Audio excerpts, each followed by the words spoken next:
ഞങ്ങളോട് ദയ തോന്നണമേ.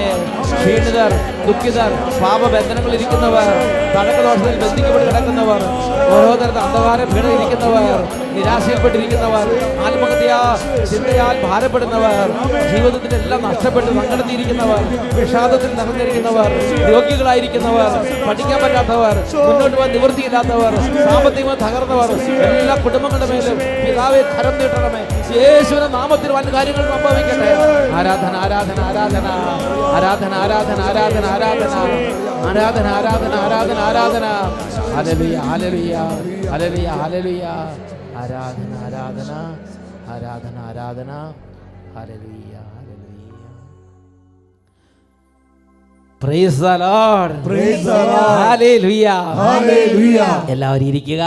എൻ്റെ പ്രിയപ്പെട്ട സഹോദരങ്ങളെ, ഇന്ന് നമ്മൾ ചിന്തിക്കുന്ന വിഷയമാണ് വിശുദ്ധ ലൂക്കായുടെ സുവിശേഷം 6-ാം അധ്യായം 12-13 തിരുലിഖിതങ്ങൾ. വിശുദ്ധ ലൂക്ക, Saint Luke chapter 6 verses 12 and 13. ആ ദിവസങ്ങളിൽ അവൻ പ്രാർത്ഥിക്കാനായി ഒരു മലയിലേക്ക് പോയി.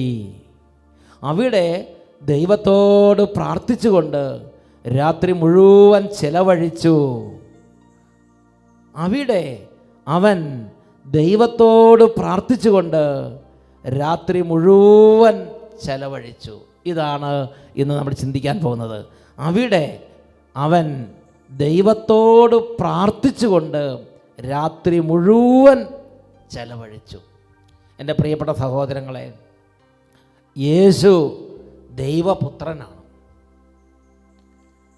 യേശു പറഞ്ഞു, എന്നെ കാണുന്നവൻ പിതാവിനെ കാണുന്നു, ഞാനും പിതാവും ഒന്നാണ്. ഈശോയുടെ മാമോദീസ വേളയിൽ പരിശുദ്ധാത്മാവ് ഇറങ്ങി വന്നു. പരിശുദ്ധാത്മാവിനാൽ നിറഞ്ഞവനായവൻ മരുഭൂമിയിലേക്ക് പോയി എന്ന് വചനം രേഖപ്പെടുത്തുന്നു. യേശുവിനുള്ളടത്ത് പരിശുദ്ധാത്മാവ് നിറഞ്ഞു നിൽക്കുകയാണ്. യേശു ജനിച്ചത് തന്നെ പരിശുദ്ധാത്മാവിൻ്റെ നിറവിലാണ്. അപ്പോൾ പിതാവും പരിശുദ്ധാത്മാവും എപ്പോഴും യേശുവിൻ്റെ കൂടെയുണ്ട്. ഈശോ വിശുദ്ധ യോഹന്നാന്റെ സുവിശേഷത്തിൽ 8-ാം അധ്യായത്തിൽ 29-ാമത്തെ വാക്യത്തിൽ പറയുകയാണ്, അവിടുന്ന് എന്നെ തനിയെ വിട്ടിരിക്കുകയല്ല, എപ്പോഴും എന്നെ അയച്ചവൻ എന്നോട് കൂടെയുണ്ട്. ഇത് ഈശോയുടെ ഒരു അനുഭവമാണ്. എൻ്റെ പ്രിയപ്പെട്ട ഇത്രയും ദൈവം നിറഞ്ഞു നിൽക്കുന്ന, ഇത്രയും ഒന്നായിരിക്കുന്ന, പിതാവും പുത്രനും പരിശുദ്ധാത്മാവും ഒന്നായി നടക്കുന്ന, അത്രയും ദൈവ ഐക്യത്തിലിരിക്കുന്ന യേശുവിൻ്റെ ജീവിതത്തിൽ യേശു ചെയ്ത ഒരു രീതി, ഒരു കാര്യം ഈ വിശുദ്ധ ലൂക്കായുടെ സുവിശേഷത്തിൽ 6-ാം അധ്യായത്തിൽ 12-13 വാക്യങ്ങൾ വായിക്കുന്നത് എങ്ങനെയാണ്? ആ ദിവസങ്ങളിൽ അവൻ പ്രാർത്ഥിക്കാനായി ഒരു മലയിലേക്ക് പോയി. പ്രാർത്ഥിക്കാൻ പോകണം, പ്രാർത്ഥിക്കാൻ വേണ്ടി ദിവസങ്ങൾ മാറ്റിവെക്കണം, പ്രാർത്ഥിക്കാൻ വേണ്ടി മണിക്കൂറുകൾ മാറ്റിവെക്കണം. ഒരു അരമണിക്കൂർ 10 മിനിറ്റൊക്കെ പ്രാർത്ഥിക്കാൻ പോലും നമുക്ക് പറ്റുന്നില്ല. എന്നാൽ ദൈവത്തോട് ഇത്രയും ഐക്യത്തിരുന്ന ഈശോയ്ക്ക് മണിക്കൂറുകൾ പ്രാർത്ഥിച്ചിട്ടും തികയാത്തത് കൊണ്ട് രാത്രി മുഴുവൻ അവൻ പിതാവിനോട് സംസാരിച്ചു കൊണ്ടിരുന്നു. എന്താ പറയണത്? ലൂക്ക 6:12-13. അവിടെ ദൈവത്തോട് പ്രാർത്ഥിച്ചുകൊണ്ട് രാത്രി മുഴുവൻ ചെലവഴിച്ചു. ദൈവത്തോട് പ്രാർത്ഥിച്ചുകൊണ്ട് രാത്രി മുഴുവൻ ഈശോ ഇരിക്കുകയാണ്, ഉറങ്ങണില്ല. ഉറങ്ങാതെ ഈശോ രാത്രി മുഴുവൻ പിതാവിനോട് സംസാരിച്ചുകൊണ്ടിരിക്കുകയാണ്.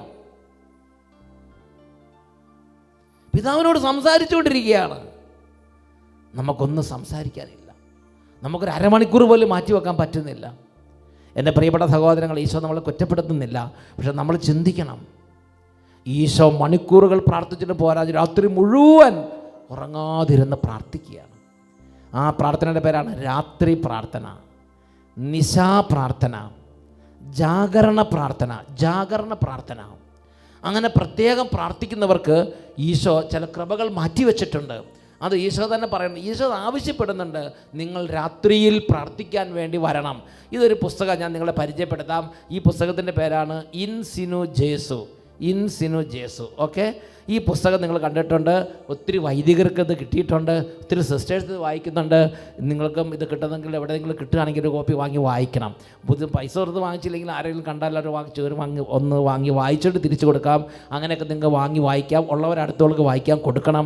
ഇതൊരു നല്ല പുസ്തകമാണ്. ഈ ആരാധനയ്ക്ക് മുമ്പിലിരുന്ന് പ്രാർത്ഥിക്കുന്നതിനെ കുറിച്ചാണ്. ഈ പുസ്തകത്തിൽ ഇതാ ഒരു കാര്യം രേഖപ്പെടുത്തി, രാത്രിയിൽ പ്രാർത്ഥിക്കുന്നവർക്ക് പ്രത്യേക കൃപ. രാത്രിയിൽ പ്രാർത്ഥിക്കുന്നവർക്ക് പ്രത്യേക കൃപ. എന്താ പറയണത്? ഈശോ പറയുകയാണ്, രാത്രിയിൽ എൻ്റെ ദിവ്യകാരുണ്യ മുഖത്തിന് മുന്നിൽ ഉണർന്നിരിക്കുന്നവർക്കായി പ്രത്യേക കൃപകൾ മാറ്റിവെക്കപ്പെട്ടിട്ടുണ്ട്. പകൽ പ്രാർത്ഥിക്കുമ്പോൾ കിട്ടാത്ത കൃപകൾ, രാത്രിയുടെ യാമങ്ങളിൽ പിതാവിൻ്റെ സന്നിധി ഇരിക്കുമ്പോൾ, രാത്രിയുടെ യാമങ്ങളിൽ ദിവ്യകാരുണ്യ ആരാധന മുമ്പിലിരിക്കുമ്പോൾ, രാത്രിയുടെ യാമങ്ങളിൽ മുറിയിലിരുന്ന് യേശു കുരിശ് രൂപത്തിന് മുമ്പിലിരുന്ന് യേശുവേ യേശുവേ എന്ന് വിളിച്ച് യേശുവിനെ ആരാധിച്ചുകൊണ്ടിരിക്കുമ്പോൾ, ദൈവമക്കളെ, രാത്രിയിൽ പ്രാർത്ഥിക്കുന്നവർക്കായി പ്രത്യേക കൃപകൾ മാറ്റിവെക്കപ്പെട്ടിട്ടുണ്ട്. ദൈവപുത്രനെ യേശുവിനത് അറിയാമായിരുന്നു. യേശു രാത്രി മുഴുവൻ പ്രാർത്ഥനയിൽ പല തവണ ചെലവഴിച്ചിട്ടുണ്ട്. രാത്രിയിൽ പ്രാർത്ഥിക്കുന്നവർ പിതാവിനോടുള്ള എൻ്റെ നിശാജാഗരണത്തെ അനുകരിക്കുന്നു. രാത്രിയുടെ നിശബ്ദതയിൽ എൻ്റെ പിതാവിനോട് സംസാരിച്ചുകൊണ്ട് ഉറങ്ങുന്ന ലോകത്തിൻ്റെ ആകുലതകളും സൃഷ്ടികളുടെ നെടുവീർപ്പുകളും എൻ്റെ പ്രാർത്ഥനയിൽ ഏറ്റെടുത്തുകൊണ്ട് എത്രയോ വട്ടം പിതൃസന്നിധിയിൽ ഉണർന്നിരുന്നിട്ടുണ്ട്. ഈശോ പറയുകയാണ്, ഞാൻ എത്രയോ വട്ടം എൻ്റെ പിതാവിൻ്റെ സന്നിധിയിൽ രാത്രി യാമങ്ങളിൽ സൃഷ്ടികളുടെ സർവ്വ നെടുവീർപ്പുകൾ സമർപ്പിച്ച് ലോകം മുഴുവനും വേണ്ടി ഞാൻ പ്രാർത്ഥിച്ചിട്ടുണ്ട്. ആത്മാക്കൾക്ക് മറ്റവസരങ്ങളിൽ ഞാൻ നൽകാത്ത ഒരു വ്യക്തതയും സമാധാനവും രാത്രി പ്രാർത്ഥനയിൽ നീ കണ്ടെത്തും. പകൽ പ്രാർത്ഥിക്കുമ്പോൾ, മറ്റവസരങ്ങളിൽ പ്രാർത്ഥിക്കുമ്പോൾ കണ്ടെത്താൻ പറ്റാത്ത ചില കൃപകൾ എനിക്ക് കിട്ടും. എന്താ ഒന്നുകൂടെ വായിച്ചു നോക്കിയേ, എന്താ പറഞ്ഞിരിക്കുന്നത്? മറ്റവസരങ്ങളിൽ ആത്മാക്കൾക്ക് ഞാൻ നൽകാത്ത ഒരു വ്യക്തതയും സമാധാനവും രാത്രി പ്രാർത്ഥനയിൽ നീ കണ്ടെത്തും. അടുത്തത്, ഇത് കണ്ടെത്തിയവർ രാത്രികളിൽ എൻ്റെ പക്കലേക്ക് മടങ്ങി വന്ന് ദിവ്യകാരുണ്യ ഹൃദയത്തോട് ചേർന്നിരിക്കാൻ ശ്രമിക്കുന്നു. എൻ്റെ ദിവ്യകാരുണ്യ മുഖത്തിൻ്റെ പ്രകാശം അവരെ പ്രശോഭിപ്പിക്കുന്നു. രാത്രിയാകെ അന്ധകാരമാണെങ്കിലും ആന്തരികമായി ദൈവകൃപ അവരെ പ്രകാശിപ്പിക്കും. വലിയൊരു ദൈവത്തിൻ്റെ ഇടപെടൽ കർത്താവ് അവർക്ക് കൊടുക്കും എന്ന് ഈ ഒരു പുസ്തകത്തിൽ ഈ ഈശോ പ്രത്യക്ഷപ്പെട്ട് ഈശോ ചില വെളിപ്പെടുത്തൽ കൊടുത്ത ആ ഒരു വൈദികന് അത് വെളിപ്പെടുത്തിയത് പുസ്തകമായിട്ട് ലഭിച്ചിരിക്കുന്നതാണ്. ഇൻ സിനു ജേസു എന്നൊരു പുസ്തകം. എൻ്റെ പ്രിയപ്പെട്ട സഹോദരങ്ങളെ, അതിനായിട്ട് ഈശോ വ്യക്തമായി വെളിപ്പെടുത്തുകയാണ്, രാത്രിയുടെ യാമങ്ങളിൽ പകലിൻ്റെ അധ്വാനം എല്ലാം കഴിഞ്ഞ് മുറിയുടെ വേഗാന്തതയിൽ മറ്റെല്ലാവരും ഉറങ്ങുമ്പോൾ, രാത്രി എല്ലാ മനുഷ്യരും കിടന്നുറങ്ങുമ്പോൾ യാമങ്ങളിൽ എഴുന്നേറ്റിരുന്ന് ഈശോയോട് പ്രാർത്ഥിച്ചുകൊണ്ടിരിക്കുന്നത് സ്വർഗം ഒരുപാട് വിലമതിക്കുന്നുണ്ട്. അവർക്ക് പ്രത്യേക കൃപകൾ കർത്താവ് കൊടുക്കുമെന്ന് വെളിപ്പെടുത്തിയിരിക്കുകയാണ്. എൻ്റെ പ്രിയപ്പെട്ട സഹോദരങ്ങളെ, ഞാനൊരു സംഭവം ഓർമ്മിക്കുക, ഇത് സത്യമാണിത്. ഞാൻ ഓർക്കുന്നത് ഷേർലി മെൻഡസ് നിങ്ങളോട് നേരത്തെ പറഞ്ഞിരുന്ന ഒരു അനുഭവം തന്നെയാണ്. ബാംഗ്ലൂരിൽ നിന്ന് വന്ന് ഇവിടെ ഒരു അനുഭവം പറഞ്ഞു. അവർക്ക് എപ്പോൾ പ്രശ്നം വന്നാലും അവരെന്ത് ചെയ്യും? രാത്രിയിൽ ഈശോയുടെ സന്നിധിയിലേക്ക് ചെല്ലും. എൻ്റെ ദൈവമേ, എൻ്റെ കുടുംബത്തിൽ പ്രശ്നമുണ്ട്, എൻ്റെ ദൈവമേ, എൻ്റെ ജീവിതത്തിൽ പ്രശ്നമുണ്ട്, എൻ്റെ ദൈവമേ, എൻ്റെ മക്കൾക്ക് പ്രശ്നമുണ്ട്. അത് രാത്രിയിൽ യാമങ്ങളിൽ പിതാവിൻ്റെ സന്നിധിയിലും യേശുവിൻ്റെ സന്നിധിയിലും പരിശുദ്ധ ത്രിത്വത്തിന് മുമ്പിലും ഈ മകൾ സമർപ്പിച്ച് പ്രാർത്ഥിക്കുന്നു. ആ അനുഭവം കൊണ്ട് നമുക്കൊന്ന് ശ്രദ്ധിക്കാം. എൻ്റെ പേര് ഷേർലി മെൻഡസ്. ഞാൻ ബാംഗ്ലൂർ സെൻറ്റ് മേരീസ് ബസ്വാനഗർ ഇടവകയിൽ നിന്ന് വരുന്നതാണ്. ബാംഗ്ലൂരിൽ നിന്നാണ് സഹോദരി എത്തിയിരിക്കുന്നത്. ഞാനൊരു 6 മാസമായിട്ട് ഡെയിലി അഭിഷേകാഗ്നി കാണും. ഞായറാഴ്ച ഞങ്ങൾ കുടുംബസമേതം അഭിഷേകാഗ്നി കാണും യൂട്യൂബ് ചാനലിൽ. കഴിഞ്ഞ ഒരു 3 മാസത്തിന് മുമ്പ് ഞങ്ങൾക്ക് ഭയങ്കര സങ്കടമായ ഒരു കാര്യം ഞങ്ങളുടെ കുടുംബത്തിലുണ്ടായി. എൻ്റെ മോളുടെ കല്യാണം എല്ലാം നിശ്ചയിച്ചിരിക്കുന്നതാണ്. അപ്പോൾ പെട്ടെന്ന് അവൾക്ക് എപ്പോഴും ഗ്യാസ്ട്രിക്കിൻ്റെ ഒരു അസുഖം ഉണ്ടാവുമായിരുന്നു. അപ്പോൾ ഞാൻ വേഗം ഡോക്ടറെ കാണിച്ച് ഡോക്ടർ പറഞ്ഞു ഒരു സ്കാൻ എടുക്കാൻ പറഞ്ഞു. സ്കാൻ എടുത്തപ്പോൾ പറഞ്ഞു വേറെ കുഴപ്പങ്ങളൊന്നും കാണാനില്ല, പക്ഷേ ഓവറിയുടെ പുറത്തൊരു മുഴയുണ്ടെന്ന് പറഞ്ഞു. ഞങ്ങൾക്കൊന്നും ചെയ്യാൻ പറ്റത്തില്ല, അതൊരു ഗൈനക്കോളജിസ്റ്റിനെ കാണിക്കാൻ പറഞ്ഞു. അപ്പോൾ കുറേ ബ്ലഡ് ടെസ്റ്റൊക്കെ എഴുതി തന്നു. ബ്ലഡ് ടെസ്റ്റിന് പൈസ അടയ്ക്കാൻ ഞാൻ ലാബിൽ ചെന്നപ്പോൾ അത് ഭയങ്കര ഒരു എമൗണ്ട് ആയിരുന്നു. അപ്പോൾ ഞാൻ വേഗം ഗൂഗിളിൽ ചെയ്ത് നോക്കിയത് എന്തിനു വേണ്ടിയാണെന്ന് നോക്കിയപ്പോഴത്തേക്കും ഓവറിയൻ ക്യാൻസറിന് വേണ്ടിയുള്ള ഒരു ടെസ്റ്റായിരുന്നു. അപ്പോൾ എനിക്ക് ഭയങ്കര വിഷമമായിപ്പോയി. എൻ്റെ ദൈവമേ, എൻ്റെ മോള് ജീവിതം തുടങ്ങാൻ പോകുന്നേ ഉള്ളൂ, അപ്പോഴേക്കും ഇങ്ങനെ ഒരു കാര്യം വന്നല്ലോ. ഈശോയോട് ഞാൻ പ്രാർത്ഥിച്ചുകൊണ്ടിരുന്നു. അത് കഴിഞ്ഞിട്ട് ഗൈനക്കോളജിസ്റ്റിൻ്റെ അടുത്ത് ചെന്നപ്പോൾ ഗൈനക്കോളജിസ്റ്റ് പറഞ്ഞു ഒന്നും ചെയ്യാം, നമുക്കിപ്പോൾ ഇതിപ്പോൾ പേടിക്കാനൊന്നുമില്ല, ഒരു ഓപ്പറേഷൻ ചെയ്യാനേ ഉള്ളൂ എന്ന് പറഞ്ഞു. പക്ഷേ ഞാൻ എൻ്റെ ഈശോയെ ഞാൻ കൈവിട്ടില്ല. രാത്രി മുഴുവൻ എനിക്ക് ഭയങ്കര സങ്കടമുള്ളപ്പോൾ ഞാനൊരു പ്രാർത്ഥന ചെയ്യാറുണ്ട്. രാത്രി മുഴുവനും ഇരുന്ന് പ്രാർത്ഥിക്കും. ഒരു 9:30 ആകുമ്പോൾ തുടങ്ങിയാൽ കാലത്ത് 6 മണി വരെ പ്രാർത്ഥിക്കും. അങ്ങനെ കണ്ണടയ്ക്കാണ്ട് ഞാൻ ഈശോയെ വിളിച്ച് പ്രാർത്ഥിക്കും. ആ പ്രാർത്ഥനയുടെ സമയത്ത് എപ്പോഴെങ്കിലും ഒരു സമയത്ത് ഈശോ നമ്മളെ വന്ന് തൊടുന്നതായിട്ട് നമുക്ക് അറിയാവുന്ന ഒരു സംഭവമാണ്. ഒരു കാറ്റ് വീശുന്നത്, അത് ഈശോ തന്നെ വന്നതെന്ന് എനിക്കറിയാം. അന്ന് രാത്രി ഫുള്ളും ഞാൻ പ്രാർത്ഥിച്ചു. പിറ്റേ ദിവസം കൊച്ചിന് സ്കാനായിരുന്നു. സ്കാനിന് പോയി കഴിഞ്ഞപ്പോഴത്തേക്കും ആദ്യത്തെ ഒരു സ്കാൻ ചെയ്തു. ഞാൻ പുറത്തിരുന്ന് എൻ്റെ ചെവിയിൽ ഇയർഫോൺ വെച്ചിട്ട് അഭിഷേകാഗ്നി കണ്ടുകൊണ്ടിരിക്കുമായിരുന്നു. മോള് തിരിച്ചു വന്നു. രണ്ടാമതും സ്കാൻ ചെയ്തു. അവർ മൂന്നാമതും സ്കാൻ ചെയ്തു. നാലാമത്തെ പ്രാവശ്യം സ്കാൻ ചെയ്ത് കഴിഞ്ഞപ്പോൾ ആ സ്കാൻ ചെയ്ത ഡോക്ടർ പറഞ്ഞു, ആ മുഴ ആദ്യത്തെ സ്കാനിലുണ്ട്, പക്ഷേ രണ്ടാമത്തെ ഈ ലാസ്റ്റത്തെ സ്കാനിലോ രണ്ടാമത്തെ മൂന്നാമത്തെ സ്കാനിലോ ആ മുഴ അവിടെ കാണാനില്ലെന്ന് പറഞ്ഞു. എനിക്ക് ഈശോ അത്ഭുതം ചെയ്തു. അത് ആദ്യത്തെ സ്കാനിലെ മുഴ ഉണ്ടായിരുന്നു, രണ്ടാമത്തെ മൂന്നാമത്തെ നാലാമത്തെ സ്കാനിങ് നോക്കിയപ്പോൾ ആ മുഴ ഇല്ല. എനിക്ക് ഈശോ അപ്പച്ചനോട് എത്ര നന്ദി പറഞ്ഞാലും എനിക്ക് മതിയാവില്ല. ഒരു കുഴപ്പമില്ല, ഇപ്പൊ ഒരു കുഴപ്പമില്ല, ഒരു അവസ്ഥയില്ലാതെ പരിപൂർണമായ. അപ്പോൾ നോക്കി വചനം കേട്ട് ഈശോയുടെ ഇടപെടലിന് വേണ്ടി ഹൃദയം നുറുങ്ങി പ്രാർത്ഥിച്ച്.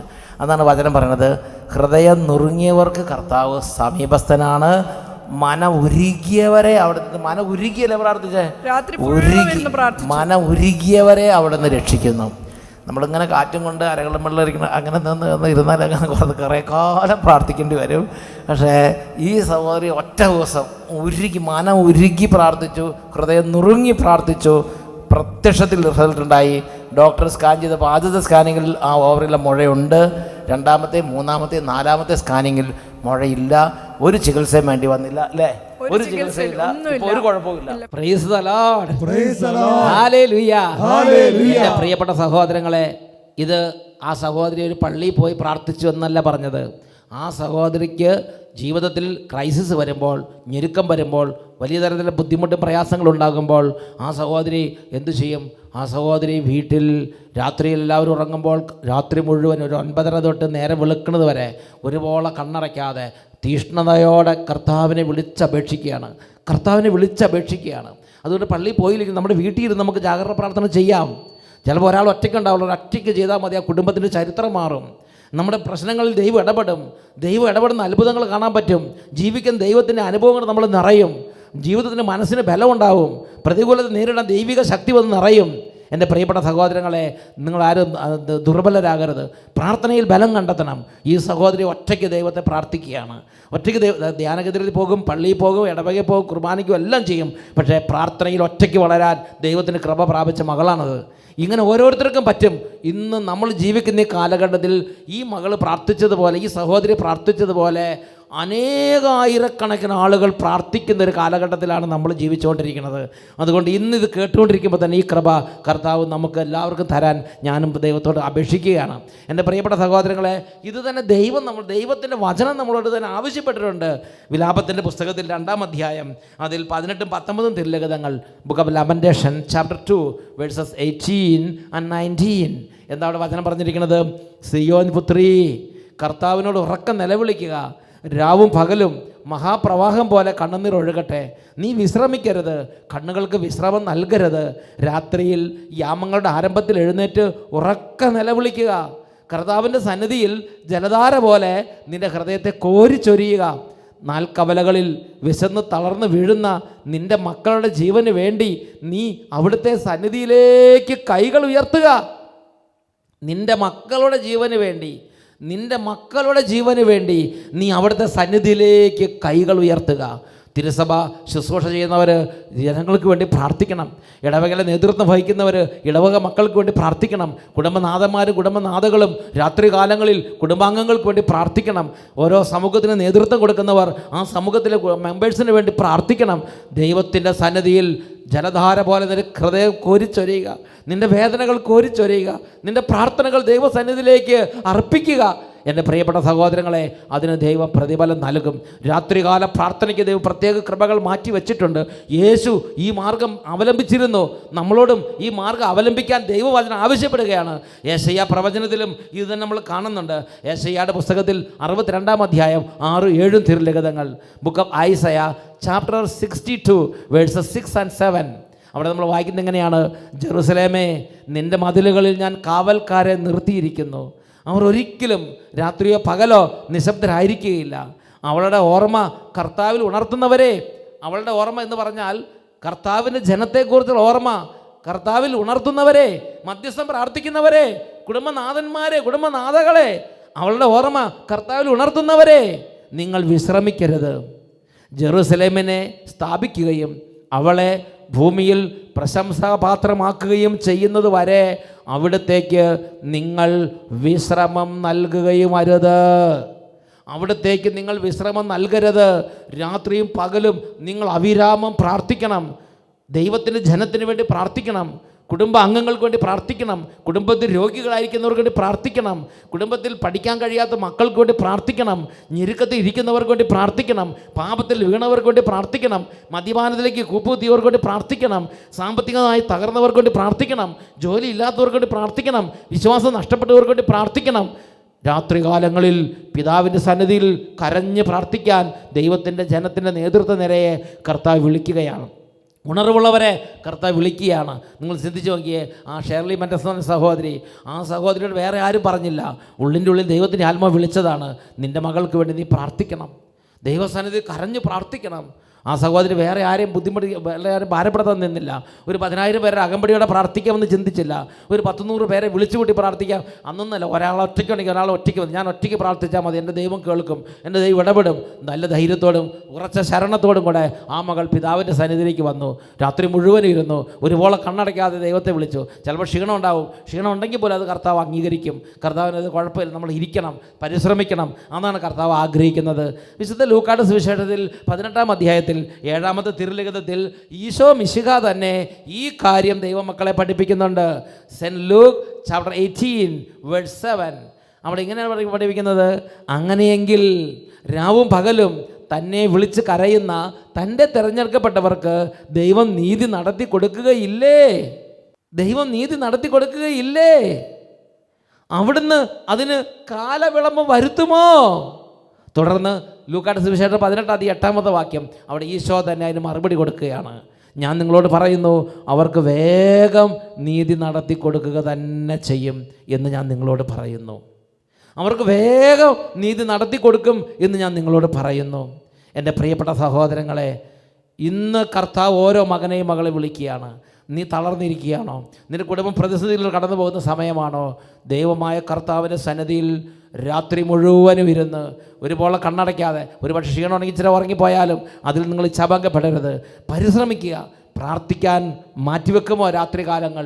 ഇടയ്ക്കിടയ്ക്ക് രാത്രി കാലങ്ങളിൽ ഭവനത്തിൽ ഇരുന്ന് ദൈവത്തെ വിളിച്ചപേക്ഷിക്കുമോ കുടുംബത്തിന് വേണ്ടി? ദൈവത്തിൻ്റെ ഒരു അത്ഭുതം കാണാൻ ദൈവം നിങ്ങൾക്കിട വരുത്തുക തന്നെ ചെയ്യും. ഇത് ദൈവവചനത്തിൽ ഒട്ടനവധി പാസേജുകളിൽ ദൈവം വെളിപ്പെടുത്തിയുള്ളൊരു കാര്യമാണ്. ഈ സമയം പ്രിയപ്പെട്ട സഹോദരങ്ങളെ, പരിശുദ്ധ കുർബാന എഴുന്നള്ളിച്ച് വെച്ച് നമുക്ക് ആരാധനാ ശുശ്രൂഷയിലേക്ക് പ്രവേശിക്കാം.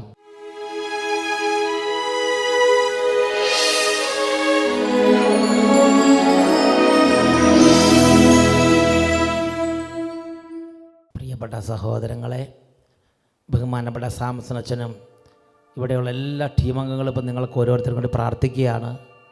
ബഹുമാനപ്പെട്ട ബിനോയ് അച്ഛനും ആത്മീയമായി കൂട്ടായ്മയിലുണ്ട്. ഇതിനുവേണ്ടി പ്രാർത്ഥിക്കുന്ന ബെനിറ്റ സിസ്റ്റർ, മറ്റെല്ലാ സിസ്റ്റേഴ്സ്, പ്രിയപ്പെട്ട സഹോദരങ്ങളെ, വലിയൊരു കൂട്ടായ്മയിൽ ഈ ആരാധന നമ്മൾ പങ്കുചേരുകയാണ്. ഇന്ന് ഈ സമയം ദൈവത്തോട് അപേക്ഷിക്കുകയാണ്. ദൈവമേ, രാത്രികാലങ്ങളിൽ കുടുംബത്തിന് വേണ്ടി ഉണർന്നിരുന്ന് പ്രാർത്ഥിക്കാൻ പരിശുദ്ധാത്മാവിനെ അയച്ച് ഉണർവിൻ്റെ കൃപ ഞങ്ങൾക്ക് തരണമേ. കർത്താവേ, സഭയ്ക്ക് വേണ്ടിയും സഭയുടെ ആവശ്യങ്ങൾക്ക് വേണ്ടി രാത്രികാലങ്ങളിൽ ഉണർന്നിരുന്ന് പ്രാർത്ഥിക്കാൻ ഉണർവിൻ്റെ കൃപ ഞങ്ങൾക്ക് തരണമേ. ദൈവമേ, രോഗികൾക്കും തകർന്നവർക്കും ആത്മാ നഷ്ടതയിരിക്കുന്നവർക്കും വേണ്ടി, ആത്മാവ് നിത്യജീവനെന്ന് വീണുപോയവർക്ക് വേണ്ടി പ്രാർത്ഥിക്കാൻ ഉണർവിൻ്റെ കൃപ ഞങ്ങൾക്ക് തരണമേ. എല്ലാ ദൈവമക്കളും മുട്ടുകുത്തി നിൽക്കുക. ഉറക്കെ സ്തുതിക്കുന്നു. ഹല്ലേലൂയ, ഹല്ലേലൂയ, ആരാധന, ആരാധന, ആരാധന, യേശുവേ, ആരാധന, ആരാധന, ആരാധന, ആരാധന, ആരാധന, ആരാധന. അന്ധകാര പീഡയിരിക്കുന്നവർ, പാപത്തിന്റെ അനുബന്ധങ്ങളിരിക്കുന്നവർ, കടകദോഷങ്ങളിലേക്ക് വീണുപോയവർ, ആത്മനാശത്തിൽ നിബന്ധിച്ചവർ, ഉപസാരവും വിശ്വാസവും നഷ്ടപ്പെട്ടവര്, ദൈവിക കാര്യങ്ങളിൽ അകന്നു പോയവർ, വചനം വായിക്കാൻ പറ്റാത്തവര്, ഒട്ടും പ്രാർത്ഥിക്കാൻ പറ്റാത്തവര്, സകല മക്കളും പ്രാർത്ഥിക്കുക. ഈ സമയം ഈശോയുടെ നാമം വിളിക്കുകയാണ്. ഈശോയെ കൃപ തൂകണമേ, ഈശോയെ അഭിഷേകം ചൊരിയണമേ. 2 കരങ്ങൾ ഉയർത്തിപ്പിടിക്കുക.